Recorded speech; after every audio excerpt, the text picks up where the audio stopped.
오늘 함께 보실 하나님 말씀은 잠언 17장 2절 말씀입니다. 읽겠습니다. 슬기로운 종은 부끄러운 짓을 하는 주인의 아들을 다스리겠고 또 형제들 중에서 유업을 나누어 얻으리라. 아멘. 오늘 말씀은 슬기로운 종에 대한 얘기입니다. 비록 이 사람은 종의 신분이지만 이 사람이 부끄러운 짓을 하는 주인의 아들을 역으로 다스릴 것이고 더 나아가서는 그 주인의 유업을 일부분 얻을 수 있을 것이다 라고 오늘 말씀은 기록하고 있습니다. 이게 그 개역개정 번역에서 그 말씀 뒷부분을 보시면 또 형제들 중에서 이렇게 나와 있어가지고 이게 무슨 말인가 하고 봤어요. 근데 그 다른 성경 번역이나 이제 해석들 이런 것들 보니까 이게 주인의 아들들과 함께 뭐 이런 정도로 이렇게 보시면 되지 않을까 싶더라고요. 여튼 뭐 이런 내용입니다. 그런데 이 말씀은 왜 기록된 걸까라는 의문이 저는 들었습니다. 그러니까 종에 대한 얘기잖아요. 슬기로운 종이 이제 이러할 것이다, 저러할 것이다, 이런 얘기인데 그러면 이거를 가지고 무슨 얘기를 하고 싶었던 걸까? 이런 의문이 들더라고요.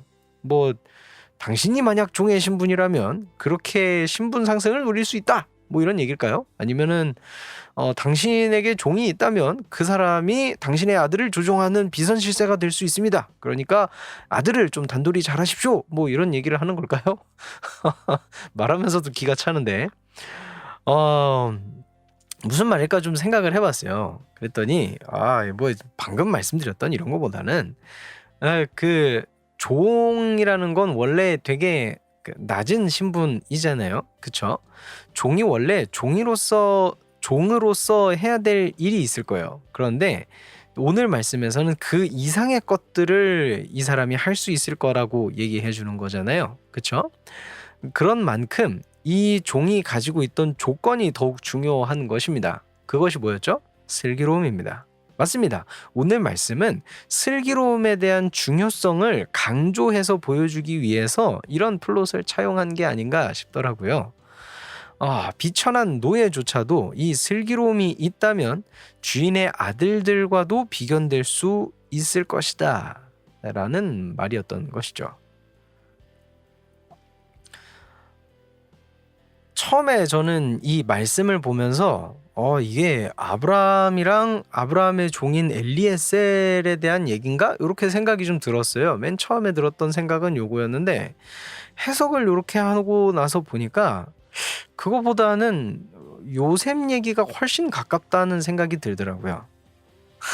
요셉 한번 생각해 보십시오. 요셉이 이집트에서 종살이를 하죠. 하지만 하나님의 말씀을 따르는 성품을 가지고 있었고 그리고 하나님의 뜻을 따르는 이 지혜를 가지고 살았습니다. 그렇죠? 그렇게 했을 때 이 사람은 이방인 노예였음에도 불구하고 결국에 마지막에 가서는 이 이집트의 총리 대신이 됩니다. 그러니까 이집트를 이 사람이 실질적으로 다스리는 사람이 됐던 거예요.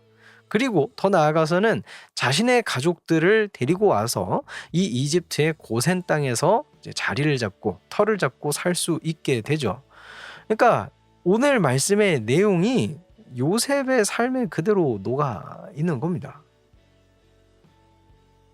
요셉은 하나님을 따르는 슬기로움을 가졌던 사람입니다. 이 슬기로움이 저에게도 있기를 소망합니다.